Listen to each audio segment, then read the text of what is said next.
नमस्कार दोस्तों, आप सभी का स्टडी 91 के इस ऑनलाइन प्लेटफॉर्म पर मैं अमित आप सभी का हार्दिक स्वागत करता हूं। दोस्तों, आज की क्लास में हम सभी जो पढ़ने वाले हैं वह शिक्षण कला पर बात करेंगे। दोस्तों देखिए, शिक्षण कला की अगर हम साथ ही बात करें, आर्ट ऑफ टीचिंग की बात करें दोस्तों, आप सभी के बिहार या स्टेट में यहाँ से 30 प्रश्न पूछे जाएंगे जो आप सभी के पेपर के लिहाज से बहुत ही महत्वपूर्ण होने वाले हैं।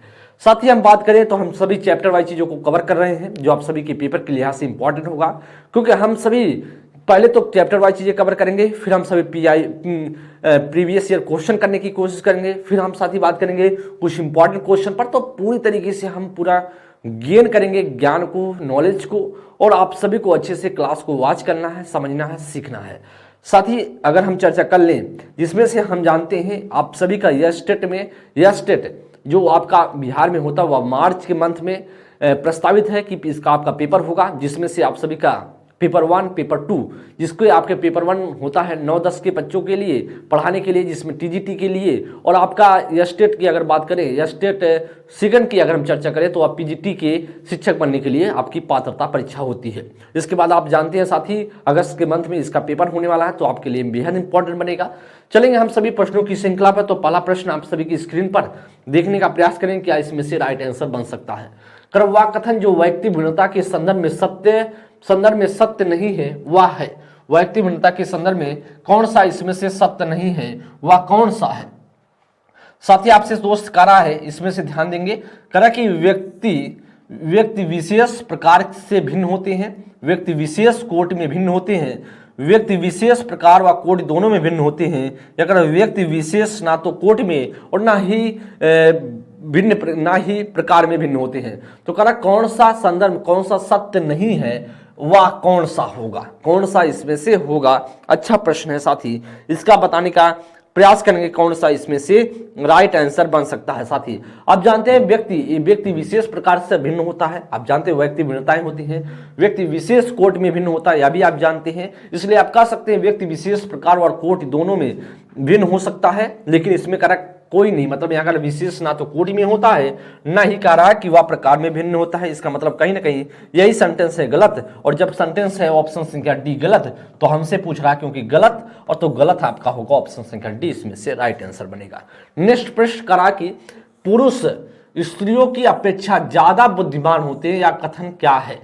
पुरुष स्त्रियों के मुकाबले क्या होते हैं, ज्यादा बुद्धिमान होते हैं, ऐसा क्या प्रथा है, इसका क्या रीजन है। लैंगिक पूर्वाग्रह को प्रदर्शित करता है, या बुद्धि के भिन्न पक्षों के लिए सही है, या करा कि सही है, सही हो सकता है। दोस्तों आप जानते हैं ऐसी घटना ऐसा नहीं है, पुरुष जो है महिलाओं से जो ज्यादा बुद्धिमान होते हैं, इस तरीके की बातें लैंगिक पूर्वाग्रह को दर्शाती हैं, और आपका जो राइट आंसर होगा ऑप्शन संख्या ए आपका करेक्ट आंसर होगा। बेहतरीन प्रश्न है, तो आप कह सकते हैं जो पुरुष स्त्रियों की अपेक्षाकृत ज्यादा बुद्धिमान होते हैं, ऐसा कोई रीजन नहीं है कि बुद्धिमान होते हैं क्या उनकी बुद्धि कम होती है, ऐसा कुछ नहीं, सिर्फ लिंग पूर्वाग्रह से ग्रसित वाली मानसिकता है। और इसीलिए दोस्त आपका जो पहले का ए ऑप्शन आपका राइट आंसर बनेगा। थर्ड नंबर की अगर हम चर्चा करें, क्लास में जेंडर रूढ़िवादिता से बचने के लिए एक शिक्षक को क्या करना चाहिए। जेंडर रूढ़िवादिता से बचने के लिए एक शिक्षक को क्या करना चाहिए। लड़कों को जोखिम उठाने और निर्भीक बनने के लिए प्रोत्साहित करना, या फिर लड़के लड़कियों को एक साथ अपारंपरिक भूमिका में रखना चाहिए। अच्छा लड़की और अच्छा लड़का कर विद्यार्थियों के अच्छे कार्य को सराहना करनी चाहिए, या कुश्ती में भाग लेने के लिए लड़कियों को निरुत्साहित करना चाहिए। साथ ही कहा कि इसमें से क्लास में कक्षा में जेंडर रूढ़िवादिता को बचने के लिए, मतलब कहीं ना कहीं जेंडर रूढ़िवादी जो बातें हैं उससे बचने के लिए कौन सा इसमें से पॉइंट आपका सही बन सकता है, कौन सा इसमें से पॉइंट सही हो सकता है। शिक्षक के तौर पर आपको क्या लगता है इसमें से आपका करेक्ट आंसर होगा। एकदम अच्छा प्रश्न है दोस्त, बताएंगे इसमें से क्या राइट आंसर। का लड़कों को जोखिम उठाने, निर्भीक बनने के लिए प्रोत्साहित करना। दोस्तों क्या लड़कियां, अगर रूढ़िवादी बात, तो यार इसमें तो प्रेफरेंस मिल रहा है, रूढ़िवादी बातें तो बढ़ाई जा रही हैं कि लड़कों को जोखिम लेने और निर्भीक बनने। क्या लड़कियां जोखिम नहीं ले सकती, क्या लड़की निर्भीक नहीं हो सकती। आप सिर्फ लड़कों की बात करेंगे, सिर्फ बॉयज की बात करेंगे दोस्तों, कभी नहीं। तो इसका मतलब कहीं ना कहीं आप जेंडर रूढ़िवादिता को बचने की बात नहीं हो रही है, इसमें बढ़ाने की बात करें। इसका मतलब आपका ऑप्शन नहीं बन सकता है, ऑप्शन आपका ए इसमें से गलत होगा दोस्तों। बी में कह रहा लड़के लड़कियों को एक साथ अपारंपरिक भूमिकाओं में रखना। अपारंपरिक पारंपरिक भूमिका का मतलब होता है किसी को हम महत्व नहीं देना, मतलब परंपरा से हटकर अपारंपरिक, मतलब दोनों को हम देंगे तो दोनों को प्रेफरेंस देंगे, नहीं तो हम किसी को नहीं देंगे। इसका मतलब आपका कौन सा होगा, या रूढ़ि जो जेंडर रूढ़िवादिता को बचने का एक विशेषता बन जाएगी आपका। इसमें से साथी जो होगा वह बी ऑप्शन इसमें से सही होगा। अच्छा, अच्छा लड़का अच्छा लड़का या अच्छी लड़की कहकर विद्यार्थियों के अच्छे कार्य की सराहना करना, ऐसा कहेंगे तो फिर आप क्या करें, बच्चों के भी मतभेद कहीं ना कहीं रूढ़िवादी बात बढ़ा रहे हैं, घटा नहीं रहे हैं साथी।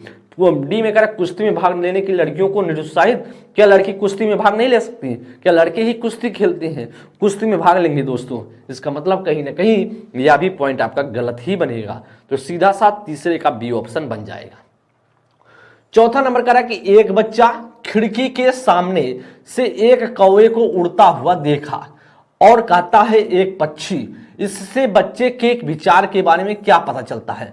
बच्चे की स्मृति पहले से भंडारित होती है, या बच्चे में पक्षी का प्रत्यय विकसित हो चुका है, या अगर बच्चे ने अपने अनुभव बताने के लिए भाषा के कुछ उपकरणों का विकास कर लिया है। बी सी कर ए बी सी कर बी केवल बी कर केवल, या फिर कर ए और बी। तो दोस्त आप प्रश्न संख्या 4th नंबर के लिए आंसर करने का प्रयास कीजिए, क्या आपका इसमें से राइट आंसर बन सकता है। दोस्तों क्या आप जानते हैं बच्चे की स्मृतियां पहले से भंडारित होती हैं, या दोस्त आप जानते हैं कि आप व्यक्ति अपन जन्म लेता है उसको भंडार होता है। आप जानते हैं कोई भी व्यक्ति हो, कोई भी इंसान हो, इस धरती के पर आने के बाद ही जो कुछ सीखता वह सीखता है, पहले से सब नील होता है, किसी के पास कोई जानकारी नहीं होती है। ऐसा नहीं किसी के पास जो भेजा जाता है स्पेशल देकर कि भैया आप ले जाओ। इसका मतलब कहीं ना कहीं करा कि ये बच्चे की स्मृतियां पहले से भंडारित होती हैं, ऐसा बात आपका गलत होगा दोस्तों। कहीं ना कहीं आपसे करा कौवे को उड़ता देखता है बच्चा, कहता है एक पक्षी। इसका मतलब कहीं ना कहीं इस बच्चे में पक्षी का प्रत्यय विकसित हो चुका है, तभी तो बच्चा बोला है कि पक्षी। और कहीं ना कहीं प्रत्यय का मतलब है कॉन्सेप्ट, बच्चे के भीतर कॉन्सेप्ट, पक्षी का कॉन्सेप्ट जो है डेवलप्ड हो चुका है, इसलिए बच्चे ने क्या कहा एक पक्षी। करा कि बच्चे ने अपने अनुभव बताने के लिए भाषा के कुछ उपकरणों का क्या कर दिया है, उपकरणों का विकास हो चुका है। जो बच्चे बोलने के लिए उसके कुछ भाषा का, जो बोलने के लिए बच्चे का अनुभव बताने के लिए भाषा का कुछ उपकरण विकास हो चुका है। इसका मतलब बी और सी का कौन सा होगा, ऑप्शन संख्या सी आपका इसमें से राइट आंसर क्या बनेगा, आपका सी ऑप्शन पूरी तरीके से राइट ऑप्शन हो जाएगा। क्या दोस्तों, ए ऑप्शन बी और सी आपका A option is the right answer. तो 4th का कौन सा बनेगा, ए ऑप्शन आपका करेक्ट बनेगा।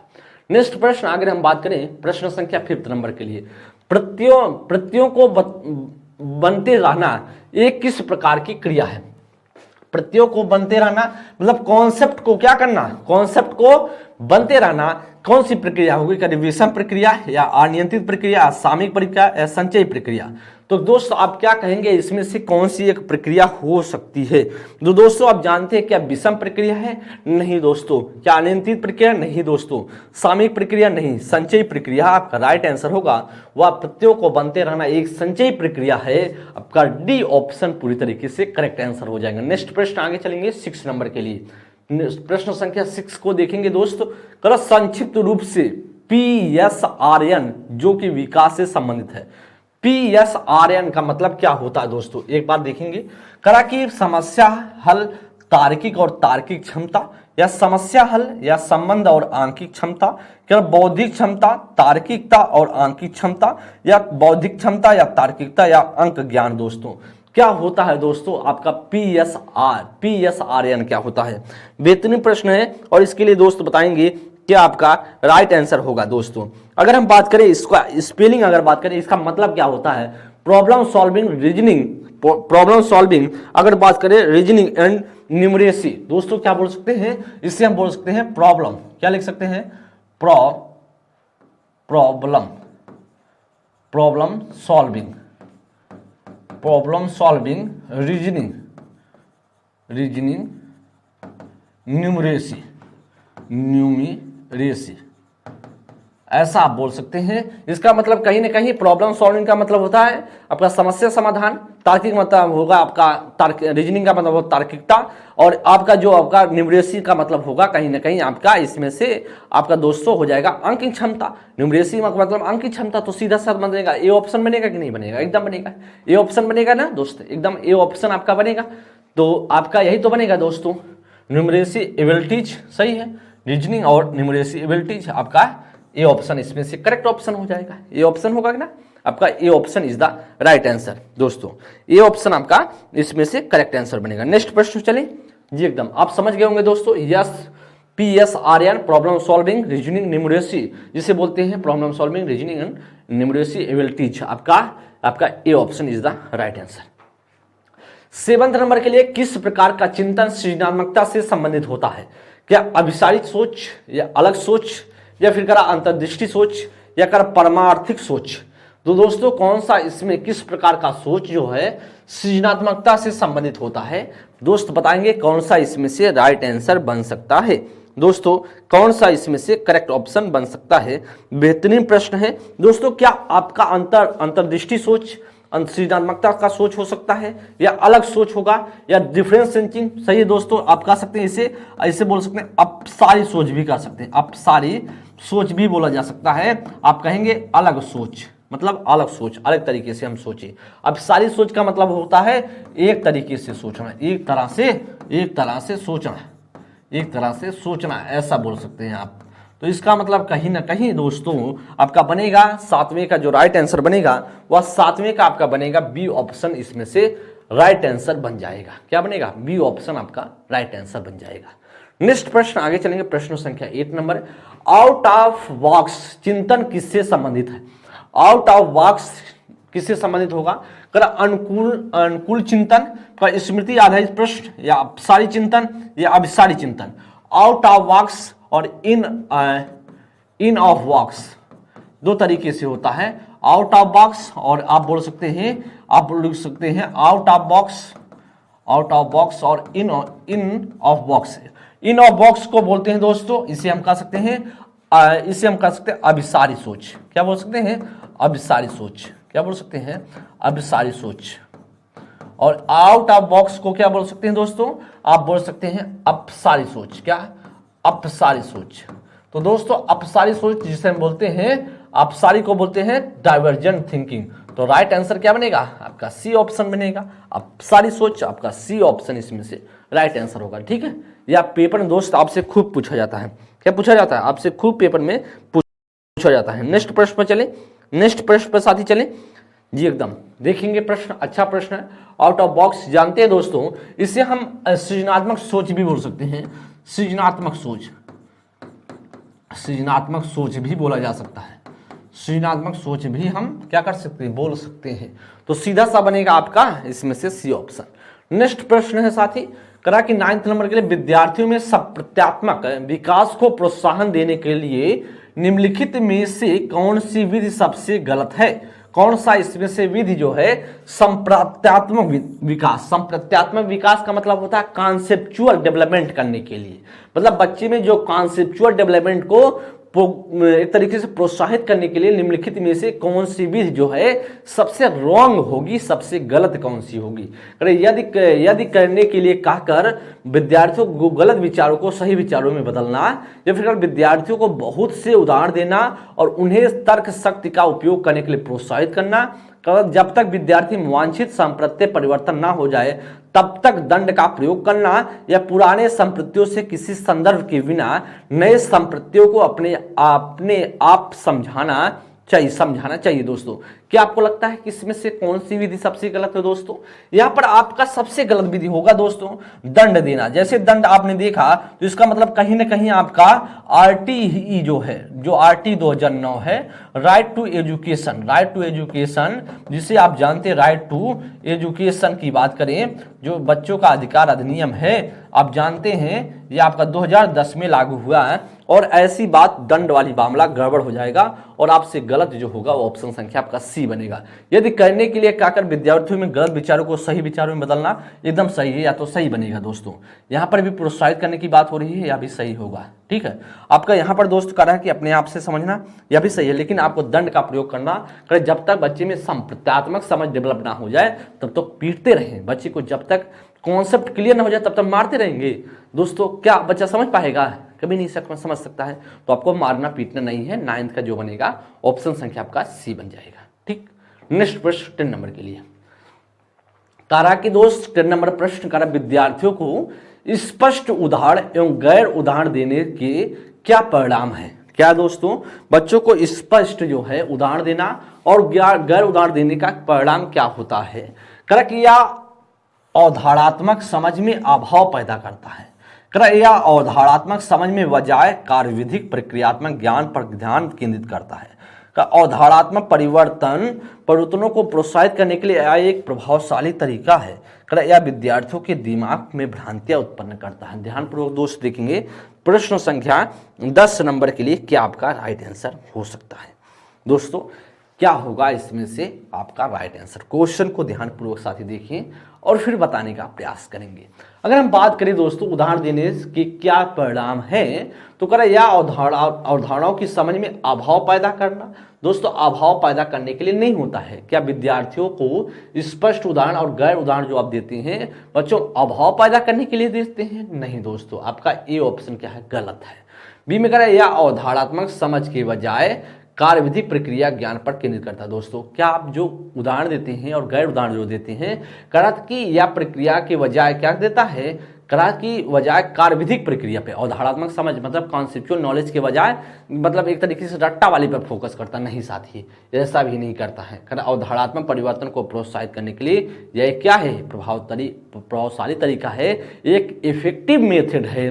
अगर हम कॉन्सेप्ट बच्चे के अवधारणात्मक समझ का मतलब होता है कॉन्सेप्चुअल अंडरस्टैंडिंग जो बच्चे में जनरेट करने के लिए एक तरीके से बढ़ाने के लिए एक प्रोग्रेस करने के लिए आप कह सकते हैं एक या इफेक्टिव जो है प्रोसेस हो सकता है, तरीका हो सकता है। आपका सी ऑप्शन बनेगा। या दिमाग में भ्रांतियां उत्पन्न करता, ऐसा कुछ नहीं दोस्तों, भ्रांतियां उत्पन्न ऐसा कुछ फर्जी लिखा गया है। तो राइट ऑप्शन इसमें से 10 का जो बनेगा वह सी ऑप्शन बन जाएगा।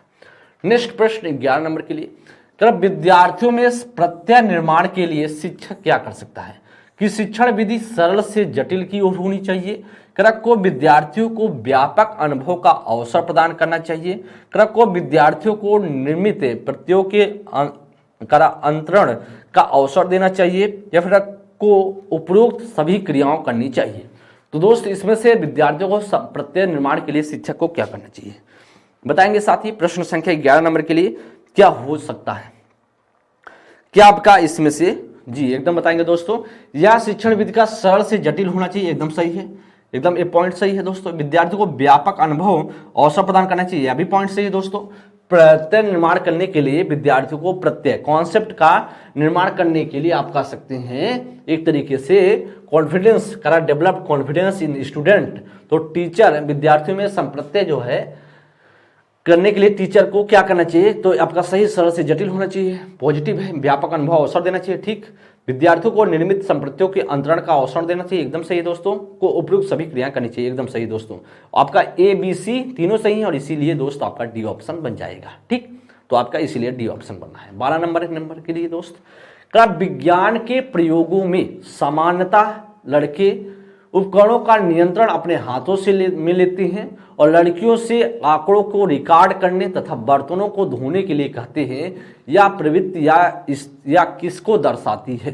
लड़के उपकरणों को ज्यादा कुशलता से संभाल सकते हैं, लेकिन वे इस प्रकार के कार्यों को करने में प्राकृतिक रूप से सक्षम होते हैं। लड़कियां नाजुक होने के कारण ऐसे काम करना पसंद करती हैं जिसमें ऊर्जा की खपत कम हो।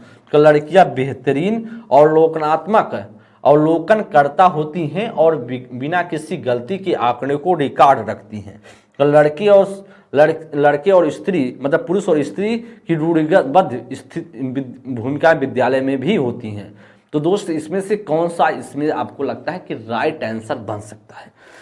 कौन सा इसमें से आपका राइट आंसर बन सकता है? बेहतरीन प्रश्न है, बहुत सरल प्रश्न है, ज्यादा इसमें झंझटबाजी नहीं है इस प्रश्न की। अगर हम चर्चा करें दोस्तों तो कहीं ना कहीं इसका आपको रूढ़िवादी बात दर्शा रहा है दोस्तों। एक लिंग पूर्वाग्रह से ग्रसित वाला ये आपका प्रश्न है। क्यों? क्या लड़कियों को रिकॉर्ड अच्छे से रख पाती हैं, बर्तन अच्छे से धुल पाती हैं? क्या लड़के अच्छे से बर्तन या रिकॉर्ड नहीं कर पाएंगे? या लड़कियां जो विज्ञान के उपकरणों को सही तरीके से नियंत्रण में नहीं रख सकते? ये सारी चीजें सब क्या है? लिंग पूर्वाग्रह से बस गठित, मतलब एक तरीके से आप बोल सकते हैं रूढ़िवादी बातें हैं। इसका मतलब कहीं ना कहीं पुरुष और स्त्री की रूढ़िबद्ध जो भूमिका है वह विद्यालय में भी होती हैं, और ऐसा आप कह सकते हैं क्योंकि विद्यालय में सारी चीजें घटना घट रही है। तो राइट ऑप्शन होगा डी ऑप्शन। ये ऑप्शन में करा है दोस्तों, लड़के उपकरणों को ज्यादा कुशलता से समझ सकते हैं, इस प्रकार के कार्य करने में प्राप्त रूप से सक्षम होते हैं। ऐसा कुछ नहीं, क्या लड़कियां नहीं होती, एकदम होती हैं। लड़कियां नाजुक होने के कारण ऐसे काम पसंद करती हैं जिसमें ऊर्जा की खपत कम हो, ऐसा बात गलत है दोस्तों। ऐसा कुछ नहीं है। अवलोकात्मक अवलोकनकर्ता अच्छी होती हैं, ऐसा कुछ फर्जी लिखा गया है बस आपको भ्रमित करने के लिए, क्योंकि ये सारी जो चीजें हैं कभी आप जानते हैं क्या लड़कों और लड़कियों में भेद करना चाहिए दोस्तों, कभी नहीं करना चाहिए, क्योंकि दोनों एक तरीके से हैं। दोनों क्या है, दोनों को मतलब आप रख सकते हैं, क्या लड़कियां जो लड़के कर सकते हैं वो लड़कियां नहीं कर सकती, या लड़कियां जो कर सकते हैं वो लड़के नहीं कर सकते, सारी की सारी चीजें जो हो सकती हैं। तो 12 का जो बनेगा वह डी ऑप्शन। 13 नंबर के लिए अगर संज्ञानात्मक क्षेत्र का सही क्रम है, संज्ञानात्मक क्षेत्र का सही क्रम कौन सा होगा दोस्तों, संज्ञानात्मक क्षेत्र का सही क्रम कौन सा होगा, ऐसा आपसे पूछ रहा है। बेहतरीन प्रश्न है दोस्त, बताने का प्रयास करें। प्रश्न संख्या 13 के नंबर के लिए करा कि ज्ञान अनुप्रयोग और अवबोध विश्लेषण संश्लेषण मूल्यांकन, क्रम मूल्यांकन अनुप्रयोग विश्लेषण संश्लेषण अवबोध या ज्ञान, क्रम मूल्यांकन संश्लेषण विश्लेषण अनुप्रयोग अवबोध ज्ञान, क्रम ज्ञान अवबोध अनुप्रयोग विश्लेषण संश्लेषण मूल्यांकन। तो दोस्तों आप जानते हैं ब्लूम टेक्सोनॉमी आपने पढ़ा होगा। ब्लूम के टेक्सोनॉमी की अगर हम चर्चा करें दोस्तों, ब्लूम ने टेक्सोनॉमी की अगर चर्चा करें दोस्तों, आप जानते हैं ब्लूम ने क्या दिया है। ब्लूम ने अगर टेक्सोनॉमी की हम चर्चा करें साथी, तो आप जानते हैं ब्लूम ने जो टेक्सोनॉमी में बात किया जाए 3 पक्षों पर, उनको द्वारा चर्चा की, संज्ञानात्मक, भावात्मक, मनोगत्यात्मक। उन्होंने 1956 ईस्वी में या आपका अपना सिद्धांत या ब्लूम टेक्सोनॉमी दिया था 1956 ईस्वी में, और 3 उनके पक्ष माने गए थे, जिसमें से आपसे संज्ञानात्मक पक्ष की सही क्रम की बात करा है दोस्तों। आपसे क्रम से लगाने के लिए चीजें कभी कभी पूछ ली जाती हैं। तो इसमें से क्या बनेगा, पहले उनके द्वारा बोला गया ज्ञान होगा, फिर अवबोध का मतलब होता समझ, फिर इसके बाद उन्होंने बताया अनुप्रयोग विश्लेषण संश्लेषण मूल्यांकन। तो सीधा सा दोस्त जो बनेगा ऑप्शन संख्या डी बनेगा। और ऐसे प्रश्न आपके पेपर में खूब टपके हुए हैं, तो आप कह सकते हैं दोस्तों ज्ञान, फिर अवबोध, फिर अनुप्रयोग, फिर आपका विश्लेषण संश्लेषण मूल्यांकन। तो ऐसा नहीं है पहले ज्ञान होगा फिर अनुप्रयोग करने लगे, अवबोध बाद में होगा, समझ बाद में होगा, नहीं, पहले आपको समझ रहेगा तभी आप प्रयोग कर सकते हैं, फिर विश्लेषण करेंगे, संश्लेषण करेंगे, फिर मूल्यांकन करेंगे। तो सीधा सा आपका क्या बनेगा दोस्तों, आप कह सकते हैं इसमें से आपका डी ऑप्शन इसमें से करेक्ट होगा। संज्ञानात्मक संप्राप्ति का सबसे न्यूनतम स्तर कौन, ज्ञान, बोध, अनुप्रयोग, विश्लेषण दोस्तों कौन सा होगा संज्ञानात्मक संप्राप्ति का। तो मैंने बताया कि इसमें से सबसे पहले क्या होता है, ज्ञान, सबसे पहले ज्ञान होता है, दूसरे की मैंने बात की भैया, दूसरी की मैंने बात की अवबोध होता है, तीसरी की बात मैंने किया साथी वह बताया अनुप्रयोग होता है, अनुप्रयोग होगा, चौथी की बात मैंने बताया साथी वह विश्लेषण होता है, क्या होता है, विश्लेषण होता है, पांचवी की बात मैंने किया भैया संश्लेषण होता है, क्या होता है, संश्लेषण होता है, और छठवीं की मैंने साथी बात की वह होता है मूल्यांकन, क्या होता है, मूल्यांकन होता है। तो इसका मतलब कहीं ना कहीं आपका कौन सा बनेगा, ऑप्शन का सबसे न्यूनतम स्तर पूछ रहा है, तो आपका नॉलेज बनेगा, आपका ए ऑप्शन आपका करेक्ट बन जाएगा, क्या बनेगा, ए ऑप्शन आपका इसमें से राइट आंसर बन जाएगा। नेक्स्ट प्रश्न आगे चलेंगे, प्रश्न संख्या आपके सामने 15 नंबर है दोस्तों।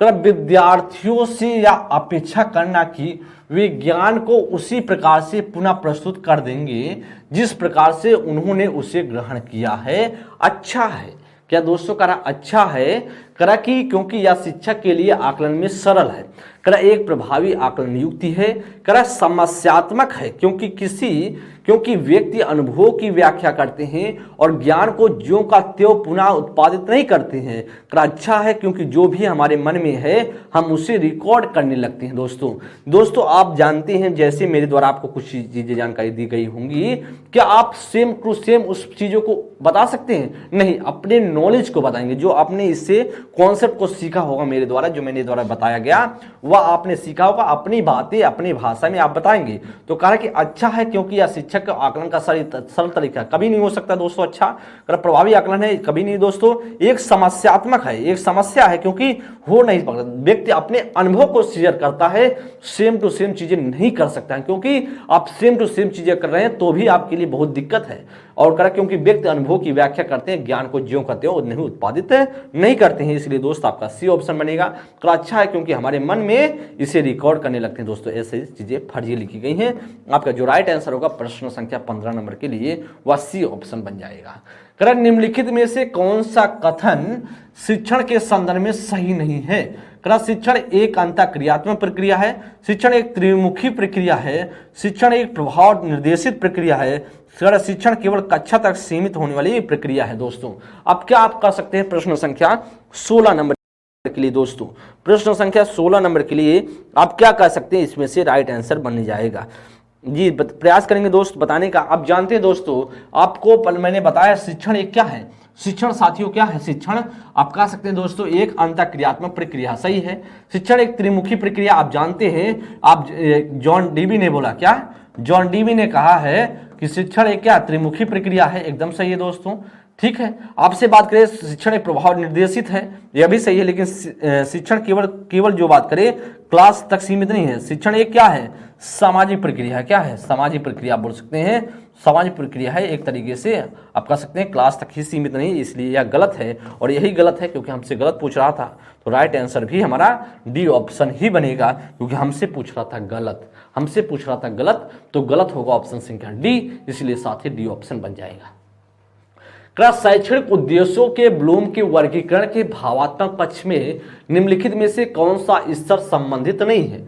करो दोस्त इसमें से करें व्यवस्थापन, अनुक्रिया, अग्रहण या ज्ञान। दोस्तों आप जानते हैं दोस्तों, मैंने आपको बताया ब्लूम की जो शैक्षणिक ब्लूम ने जो टेक्सोनॉमी दिया है, जो टेक्सोनॉमी ने ब्लूम ने अपना टेक्सोनॉमी दिया, संज्ञानात्मक, भावात्मक, मनोगत्यात्मक जिन पक्षों पर दिया, उसमें से दोस्त करा भावात्मक पक्ष में इनमें से कौन सा संबंधित नहीं, मतलब इसमें से एक ऐसा होगा जो भावात्मक पक्ष से नहीं मिलता होगा, जो भावात्मक पक्ष से नहीं मिलता होगा।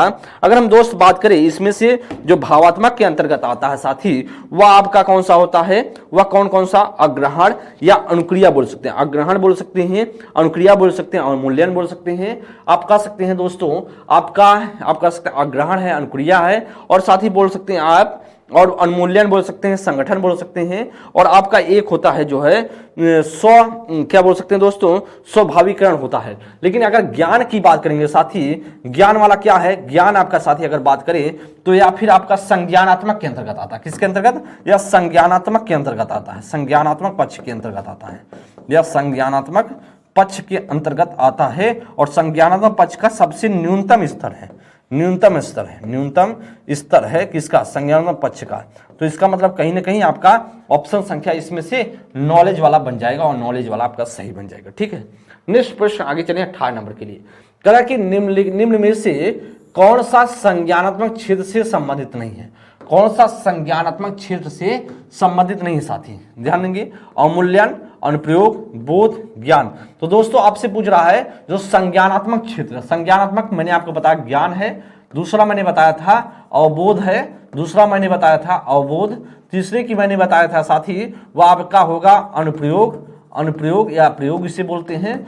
चौथी की बात मैंने साथी बताया था विश्लेषण हो जाएगा, चौथे की बात मैंने बताया था विश्लेषण हो जाएगा, पांचवें की मैंने चर्चा की साथी वह संश्लेषण हो जाएगा, और छठवें की बात मैंने चर्चा की थी साथी जिसका होता है मूल्यांकन, क्या होता है, मूल्यांकन हो जाएगा। तो साथी इसमें से क्या बनेगा आपका राइट आंसर, दोस्तों आपका क्या इसमें से राइट आंसर बनेगा, वह आपका अवमूल्यन नहीं बनेगा। और मूल्यांकन की अगर हम चर्चा करें साथी, या फिर आपका भावात्मक क्षेत्र के अंतर्गत आ जाता है, किसके, भावात्मक पक्ष के अंतर्गत आ जाता है, भावात्मक पक्ष के अंतर्गत आ जाता है। और इसीलिए साथी आपका जो राइट आंसर बनेगा ऑप्शन संख्या, क्योंकि नहीं हमसे पूछ रहा था तो नहीं के लिए आपका ए ऑप्शन बनेगा, नहीं के लिए आपका ए ऑप्शन आपका राइट आंसर बनेगा। और इसी प्रकार के क्वेश्चन आपके पेपर में टपकेंगे, ध्यानपूर्वक देखते हुए चलेंगे।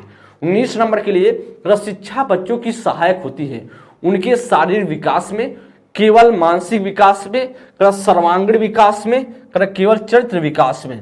तो कह रहा है शिक्षा बच्चों की सहायक होती है उनके दोस्त सर्वांगीण विकास में। आप कह सकते हैं सी ऑप्शन, सिर्फ फिजिकल जो डेवलपमेंट के लिए नहीं, सिर्फ आप कह नहीं सकते मेंटल डेवलपमेंट के लिए नहीं, सिर्फ बच्चा आप नहीं कर सकते कि कैरेक्टर डेवलपमेंट के लिए नहीं दोस्तों, आप कह सकते हैं सर्वांगीण विकास के लिए, आप कह सकते हैं होलिस्टिक डेवलपमेंट के लिए दोस्तों, क्या समग्र विकास के लिए आप कह सकते हैं, समग्र विकास के लिए होती हैं, और इसे हम बोल सकते हैं होलिस्टिक डेवलपमेंट। और इसीलिए दोस्त आपका क्या बनेगा, सी ऑप्शन इसमें से करेक्ट ऑप्शन बन जाएगा, क्या बनेगा, सी ऑप्शन आपका 19 का दोस्त। अगर हम बात करेंगे 19 की अगर हम चर्चा करें तो 19 का आपका जो राइट आंसर होगा वो आपका दोस्त बन जाएगा 19 का सीधा सा क्या बनेगा 19 का दोस्तों, वह बन जाएगा 19 का आपका सी ऑप्शन आपका राइट आंसर बन जाएगा। 19 का सी ऑप्शन दोस्त आपका इसमें से राइट आंसर बन जाएगा। नेक्स्ट प्रश्न आगे हम चलेंगे जी। करा दोस्तों, करा आपके अनुसार शिक्षण क्या है? करा शिक्षण एक प्रक्रिया है, शिक्षण एक कला है, शिक्षण एक कौशल है, या बी सी दोनों है दोस्तों?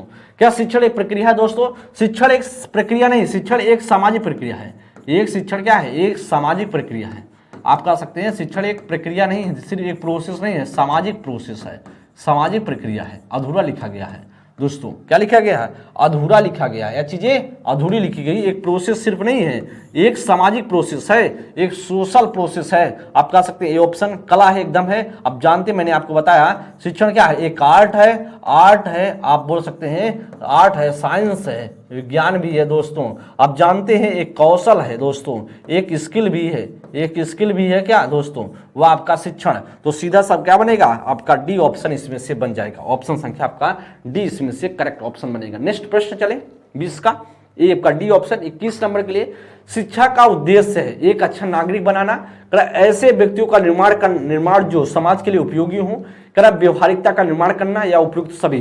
दोस्तों का उद्देश्य ये होता है कि नागरिक बनाना, एक अच्छा नागरिक बनाना, साथ ही साथ व्यक्तियों का निर्माण जो समाज के लिए उपयोगी या भी होगा, व्यवहारिकता का निर्माण करना भी होगा। इसलिए साथ ही आपका क्या बनेगा? उपयुक्त सभी। आपका डी इसमें से राइट आंसर। 21 का क्या बनेगा? 21 का all of the above, all of the above आपका D option is the right answer. 22 नंबर के लिए दोस्त, 22 नंबर के लिए साथी देखेंगे कह कि कक्षा शिक्षण में अधिगम को किस रूप में पहचाना जाता है? किस रूप में पहचाना जाता है? कक्षा शिक्षण में अधिगम को किस रूप में पहचाना जाता है? दोस्तों करा कि व्यक्तिगत समायोजन के रूप में, सामाजिक और राजनीतिक अभिज्ञता के रूप में, व्यवहारिक परिवर्तन के रूप में, या विशेष बड़े रोजगार के रूप में तैयार करना। कि दोस्त रोजगार के लिए तैयार करना। दोस्तों कक्षा शिक्षण में अधिगम को किस रूप में पहचाना जाता है? दोस्त बताएंगे इसमें से क्या आपका राइट आंसर बन सकता है, क्या आपका इसमें से करेक्ट आंसर बन सकता है? जी दोस्तों, जो कक्षा शिक्षण में अधिगम का क्या रोल है? क्या व्यक्तिगत समायोजन करने में? नहीं दोस्तों। सामाजिक और राजनीतिक अभिज्ञता के रूप में? नहीं दोस्तों। व्यवहार परिवर्तन के रूप में, आपके जो बिहेवियर है उसमें चेंजेस के लिए शिक्षण अधिगम, जो आपका कक्षा शिक्षण में अधिगम को किस प्रकार के रूप देखा जाता है? अधिगम को दोस्त अगर बात करें व्यवहार में परिमार्जन के लिए देखा जाता है। आपका अधिगम के लिए आपका सी ऑप्शन बनेगा। आप कह सकते हैं बिहेवियर जो है चेंजेस के लिए आप कह सकते हैं आपका सी ऑप्शन इसमें से राइट होगा। ब्लूम के वर्गीकरण के आधार पर उद्देश्य आधारित प्रश्नों के निर्माण में कौन सा विकल्प असंगत है? विश्लेषण, मूल्यांकन, आत्मानुभूति या अनुप्रयोग। दोस्तों यहां पर ध्यानपूर्वक देखेंगे कि वर्गीकरण के अनुसार उद्देश्य आधारित प्रश्नों के निर्माण में कौन सा असंगत होगा? उद्देश्य आधारित के लिए दोस्तों संज्ञानात्मक पक्ष को चुना जाता है। किसको पक्ष को? संज्ञानात्मक पक्ष को चुना जाता है। ब्लूम के टेक्सोनॉमी के संज्ञानात्मक पक्ष को चुना जाता है। आपको दोस्त मैंने बताया था कि संज्ञानात्मक पक्ष में चर्चा मैंने किया था दोस्तों, 6 चरण आते हैं। कितने चरण आते हैं? 6 चरण आते हैं। 6 चरण की चर्चा मैंने आपको दोस्त किया था कि सबसे पहले ज्ञान, ध्यानपूर्वक मैं बार बार लिख रहा हूं, ज्ञान अवबोध। क्या होता है? ज्ञान अवबोध। दोस्तों मैंने बताया ज्ञान अवबोध, अनुप्रयोग होता है। और दोस्तों आप जानते हैं, रट लीजिए इसे, ज्ञान अवबोध, अनुप्रयोग, विश्लेषण, संश्लेषण, मूल्यांकन। विश्लेषण, संश्लेषण और मूल्यांकन। संश्लेषण और मूल्यांकन आप ऐसा बोल सकते हैं, ऐसा आप कह सकते हैं दोस्तों। तो क्या इसमें से राइट आंसर बनेगा साथी? आप जानते हैं, पॉइंट को ध्यानपूर्वक लिखते हुए चलेंगे। तो 3, 4, 5, 6 और 6। तो इसमें से दोस्त आपका आत्मानुभूति जो है या नहीं होगा, आपका सी ऑप्शन इसमें से करेक्ट हो जाएगा। क्या होगा? सी ऑप्शन आपका इसमें से राइट आंसर बन जाएगा। क्या बन जाएगा? आपका सी ऑप्शन इसमें से करेक्ट आंसर बन जाएगा। जी एकदम आपका सी ऑप्शन इसमें से करेक्ट ऑप्शन बन जाएगा। नेक्स्ट प्रश्न चलें आगे 24 नंबर के लिए। शिक्षा का उद्देश्य होना चाहिए विद्यार्थियों में व्यवहारिक कौशल का विकास करना, या विद्यार्थियों में जो सामाजिक चेतना का विकास करना, विद्यार्थियों को परीक्षा के लिए तैयार करना, या विद्यार्थियों को व्यवहारिक जीवन के लिए तैयार करना। दोस्तों क्या शिक्षा का उद्देश्य क्या होता है? साथी बताएंगे शिक्षा का उद्देश्य क्या होता है? प्रश्न संख्या आपके सामने 24 नंबर स्क्रीन पर है। शिक्षा का उद्देश्य साथी क्या होता है? आप जानते हैं व्यक्तियों में व्यवसायिक कौशल का विकास करना। दोस्तों व्यवसायिक कौशल के लिए शिक्षा का उद्देश्य होता है, शिक्षा का उद्देश्य व्यवसायिक कौशल के लिए विकास करना नहीं दोस्तों। क्या सामाजिक चेतना का विकास करना नहीं दोस्तों। कभी कभार विद्यार्थियों के लिए परीक्षा के लिए तैयार करना नहीं, आप कहेंगे व्यवहारिक जीवन के लिए क्या करना, व्यवहारिक जीवन के लिए तैयार करना। आप ऐसा कह सकते हैं। आपका डी ऑप्शन इसमें से राइट आंसर बन जाएगा। क्या बनेगा? ऑप्शन संख्या आपका डी इसमें से करेक्ट ऑप्शन होगा। 24 शिक्षा का जो उद्देश्य है, जो शिक्षा का जो एजुकेशन का एम है वह दोस्तों होता है कि आपको किस प्रकार से व्यवहारिक जीवन के लिए तैयार करना, ना कि आपके व्यवसायिक कौशल के लिए। व्यवसायिक कौशल एक तो सेकेंडरी चीजें दोस्तों, समाज चेतना इस बाद में चीजें हैं। जब आप व्यवहारिक जीवन के लिए तैयार हो जाएंगे फिर आपके अंदर समाज चेतना आ जाएगी। इसका मतलब कहीं ना कहीं डी ऑप्शन बनेगा। शिक्षा का 2 प्रमुख उद्देश्य हैं। बालकों के विषयों का ज्ञान व उनका मानसिक विकास करना। करा विषयों का ज्ञान देना व परीक्षा के लिए तैयार करना। फिर करा विषयों का ज्ञान देना व उसको कंठस्थ करवाना, या विषयों का ज्ञान देना व व्यवसायिक कौशल का विकास करना। दोस्तों क्या आपका इसमें से राइट आंसर होगा? शिक्षा का 2 प्रमुख उद्देश्य क्या है? दोस्तों मैंने आपको बताया शिक्षा के 2 प्रमुख उद्देश्य की अगर हम चर्चा करें तो एक तो हो जाएगा बालकों को विषयों का ज्ञान देना, एक हो जाएगा उनके मानसिक विकास, उनके जो मेंटल डेवलपमेंट को क्या करना है, उनको मेंटल डेवलपमेंट को क्या करना, बढ़ाना है दोस्तों। एक तरीके से आप कह सकते हैं उसका विकास करना है। तो इस आपका जो राइट हुआ ये आपका ए ऑप्शन होगा। यहां पर करेक्ट ज्ञान देना, विषयों का ज्ञान देना। ठीक है, विषयों का ज्ञान आप दे सकते हैं, लेकिन परीक्षा के लिए तैयार करना, आप कॉन्सेप्ट पढ़ाइए, ज्ञान देंगे तो परीक्षा के लिए अपने आप तैयार हो जाए। एक ही बात कर दे रहा है दोनों। आप ज्ञान देने का मतलब एक तरीके से जब आप ज्ञान हो जाएगा बच्चा तो परीक्षा के लिए तैयार हो ही जाएगा। तो ऐसा उद्देश्य नहीं है। ज्ञान देना व उसको कंठस्थ करवाना। दोस्तों कंठस्थ करना अपने आप से निगेटिव, एनसीएफ 2005 विरोध। विषयों का ज्ञान देना ठीक है, लेकिन व्यवसायिक कौशल का विकास। दोस्तों जब बच्चे के अंदर मानसिक विकास हो जाएगा, मेंटल डेवलपमेंट हो जाएगा, तो व्यवसायिक कौशल का अपने आप डेवलप हो जाएगा। बच्चे को तो पहले हम मानसिक विकास डेवलप करने की कोशिश करेंगे, बच्चे में मानसिक विकास बढ़ाने की कोशिश करेंगे, बच्चे में अपने आप व्यवसायिक कौशल बढ़ेगा दोस्तों। या आपका इसी का एक भाग मानसिक वाले में चला गया दोस्तों, क्योंकि मानसिक विकास के अंतर्गत आ जाएगा आपका व्यवसायिक, तो इसीलिए आपका ए ऑप्शन इसमें से चूज किया जाएगा दोस्तों। अगर हम 26 नंबर की चर्चा करें, निम्न में से कौन सा कथन शिक्षण के बारे में सत्य नहीं है? शिक्षण में सुधार किया जा सकता है। शिक्षण औपचारिक और अनौपचारिक होता है। शिक्षण विज्ञान के साथ साथ कला भी है। शिक्षण अन्वेषण है दोस्तों। क्या आप कह सकते हैं शिक्षण में कौन सा इसमें से सत्य नहीं है दोस्तों? क्या इसमें से सत्य नहीं है दोस्त? आप जानते हैं शिक्षण में सुधार किया जा सकता है, एकदम सही है। शिक्षण में क्या होता है? सुधार किया जा सकता है। शिक्षण औपचारिक और अनौपचारिक दोनों प्रक्रिया है, एक फॉर्मल इनफॉर्मल दोनों प्रोसेस है। आप कह सकते हैं शिक्षण विज्ञान के साथ साथ कला भी है, और साइंस के साथ साथ आप कह सकते हैं आर्ट भी है। और शिक्षण एक अन्वेषण नहीं है दोस्तों, एक इंटरेक्शन नहीं है, एक निर्देशन नहीं है दोस्तों। इंटरेक्शन या बोल सकते हैं आप निर्देशन, इसे बोल सकते हैं। अनुदेशन का मतलब होगा निर्देशन नहीं है दोस्तों, एक निर्देशन नहीं है, निर्देशन आप नहीं कर सकते हैं शिक्षण। इसका मतलब कहीं ना कहीं यही सेंटेंस गलत है, और यही गलत है तो यही हमारा राइट आंसर होगा। 27 नंबर के लिए अधिगम का शिक्षा में योगदान है। व्यवहार परिवर्तन में, नवीन अनुभव प्राप्त करने में, समायोजन में, या इनमें से सभी। तो दोस्तों मैंने आपको बताया जो अधिगम की बात करें, अधिगम शिक्षा में जो योगदान है, शिक्षा में जो अधिगम का योगदान है वह व्यवहार परिवर्तन, मतलब ये कह सकते हैं व्यवहार परिमार्जन के लिए भी उपयोगी है। नवीन अनुभव, जब दोस्तों व्यवहार में परिवर्तन होगा कहीं ना कहीं आपके अंदर नवीन अनुभव प्राप्त होंगे ही, और नवीन अनुभव प्राप्त होंगे तो अपने आप को हम समायोजित करेंगे। क्या अपने आप को समायोजित करना, अपने आप को क्या करना, एडजस्टमेंट करना, यह भी दोस्त होगा। इसलिए साथी आपका जो बनेगा 27 का डी ऑप्शन बनेगा। क्या बनेगा? 27 का डी ऑप्शन बनेगा। देखिए साथी, अधिगम का शिक्षा में योगदान पूछ रहा है।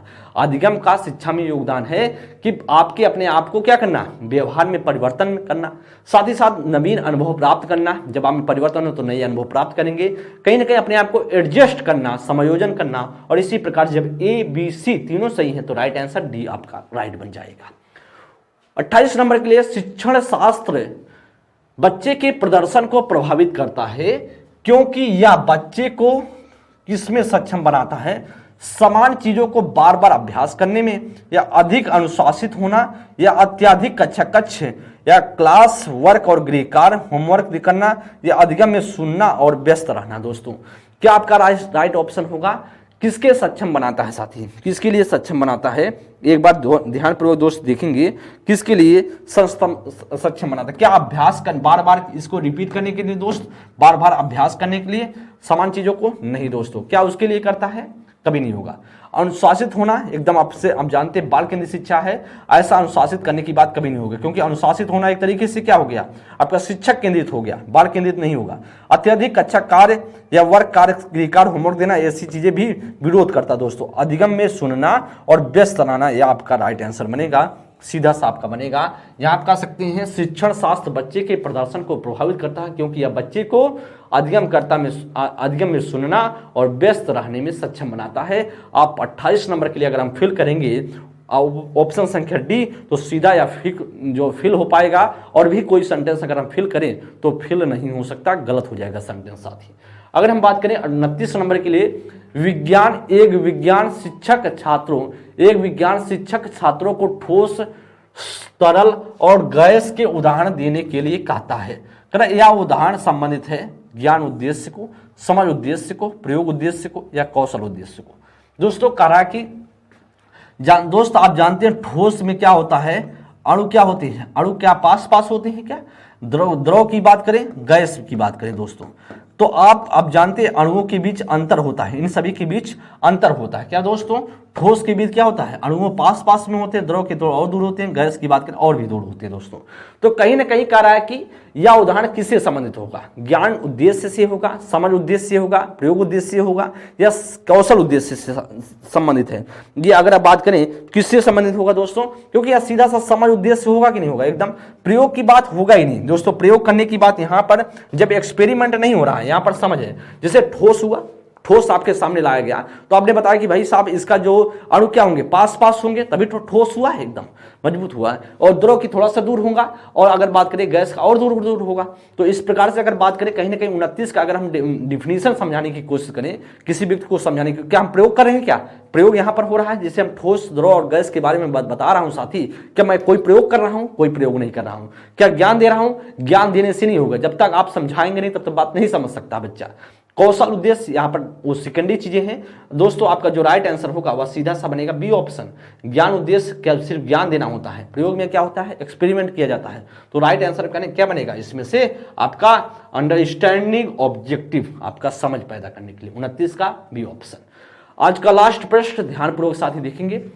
एक अध्यापक कुछ निर्देशन लिखता है ताकि छात्र लोकतंत्र का अर्थ समझने में सक्षम हो जाए। यह उद्देश्य किस संकल्पना के अंतर्गत आएगा, कौशल के अंतर्गत, संश्लेषण के अंतर्गत, बोध के अंतर्गत या विश्लेषण के अंतर्गत। क्वेश्चन को साथी देखेंगे। एक अध्यापक कुछ निर्देशन लिखता है, कुछ क्या लिखता है दोस्त, वह निर्देशन लिखता है, किसके अंतर्गत आएगा, कुछ निर्देशन लिखता है ताकि छात्र लोकतंत्र का अर्थ समझने। तो अर्थ समझने का दोस्तों आप जानते हैं, समझने का मतलब होता है कहीं ना कहीं आपका समझने का अर्थ ही होता है दोस्त बोध, बोध होता है, इसे हम बोलते हैं अवबोध ही होता है। समझने का मतलब होता है बोध या अवबोध आप कह सकते हैं, अवबोध कह सकते हैं। इसका मतलब कहीं ना कहीं आपका ऑप्शन संख्या सी बनेगा। क्या बनेगा, ऑप्शन संख्या सी। देखिए यहां पर, ताकि छात्र लोकतंत्र का अर्थ समझने में सक्षम हो। समझने का मतलब ही होता है बोध, और बोध का मतलब होगा तो आपके सामने कौशल, स्किल कोई डेवलप नहीं हो रही है। संश्लेषण का मतलब होता है इकट्ठा करना, और बोध का मतलब होता है आपका, बोध का मतलब समझ पैदा करना, और विश्लेषण का मतलब होता है फैलाव, अलग अलग बांटना, टुकड़े टुकड़े में उसको बांटना दोस्तों। एक तरीके से आप बोल सकते हैं एनालिसिस करना, विश्लेषण। तो दोस्तों यहां पर कुछ निर्देशन लिखता ताकि छात्र लोकतंत्र का अर्थ समझने में योग्य बन जाए। तो इसका मतलब कहीं ना कहीं बोध पैदा करने में आपका राइट आंसर होगा अंडरस्टैंडिंग।